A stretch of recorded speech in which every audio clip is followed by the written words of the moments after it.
naman na, di ba yung parameters, so paano po ba yung measure yung paano po ba yung the whole study? Okay.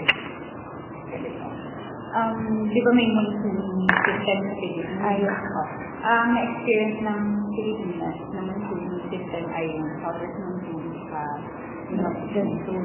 So, kapag June, July, to September, na-experience natin yung summer monsoon, yung habagat or yung south monsoon.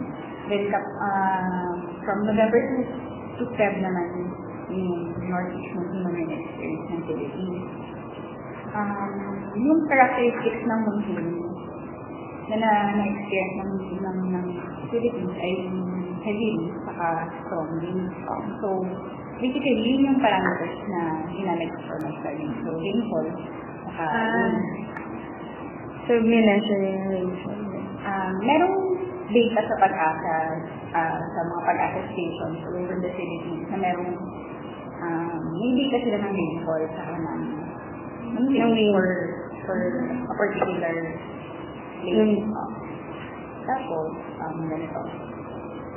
Meron akong dalawang set ng data na ginamit. Yung una yung needed data na nakaka-capture ng satellite.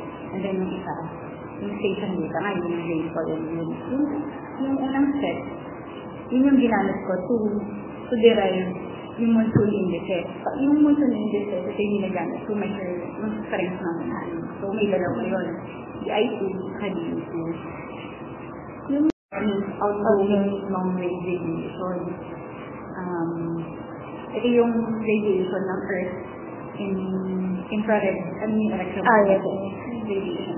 So, in the form of infrared radiation, ito yung i-emit ng Earth to space.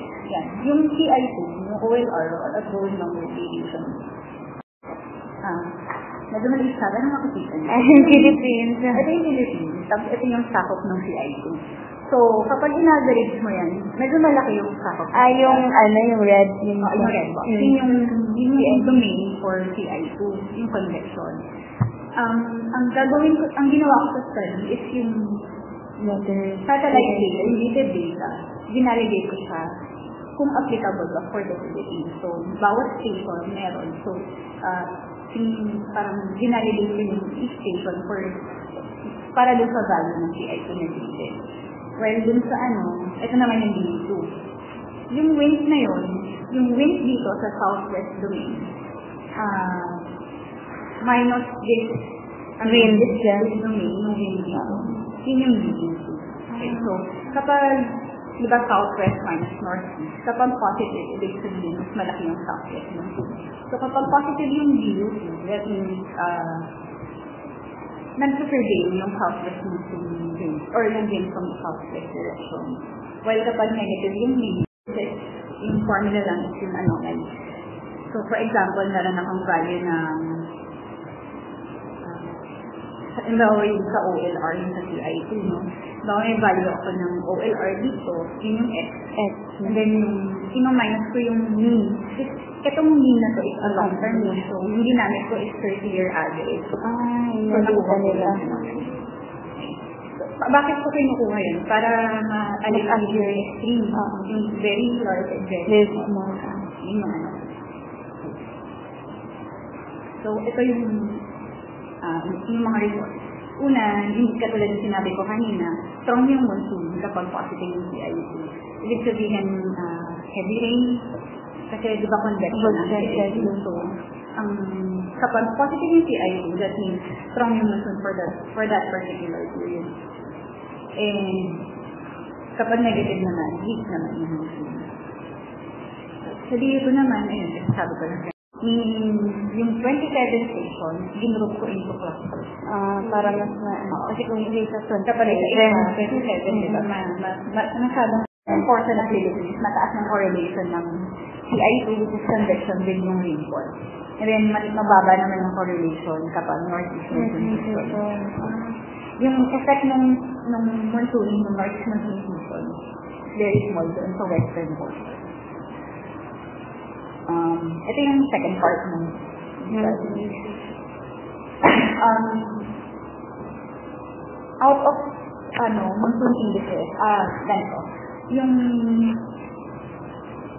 parang yung result ng first part is that valid yung yung CI2 monsoon index and DO2 monsoon index for the Philippines. Kailangan lang para ma-establish yung correlation niya is madagdagan number of stations na para mas ka-cluster or i-analyze para mas accurate. Yes. Yun. Yung second part naman is, yung ginamit ko yung monsoon indices to compute for risk equation or for risk index para din sa Philippines. Yung risk, ang ginagamit to compute is hazard and vulnerability. Okay.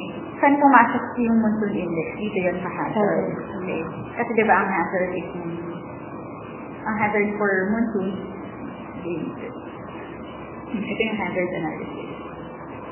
Ano ba yung mga hazards na ginamit ko? Strong winds.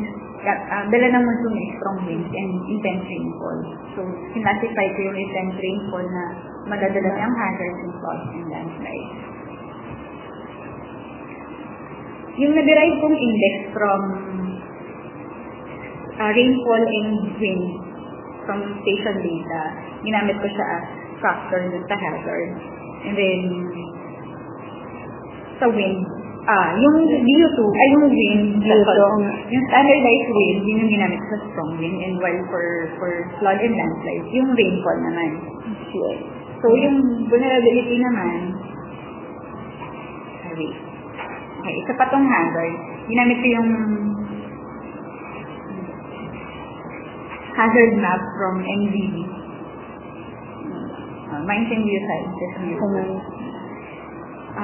Dinerive ko lang based from the hazard map nila. Well, hindi na kailangan detail yan. Basta galing yan sa hazard map. And then may indices na ginamit ako doon. Then, in-incorporate ko siya with the indices. Wind and the rainfall indices. Yun. So, yung vulnerability naman, ginamit ko yung population count per municipality and for vulnerability of life, well, for properties, yung number of houses, pero na-classify ko sa into two. Di ba merong strong and light materials? Ay, oo nga. Classify. Kasi mas laki ng mga light materials kaya sa strong. Okay. Inad ko yung light and properties para makita yung total na yun. So, ito, for example, itong map na to ay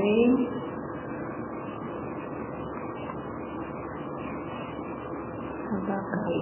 Kinompute ko yun, gamit yung wind and rainfall index, yung galing sa hazard map, and then yung vulnerability. So, ito yung risk index na ginamit ko to map out. Ngayon, yung red pertains to high risk, then yellow for low risk. Actually, interpolated na yan.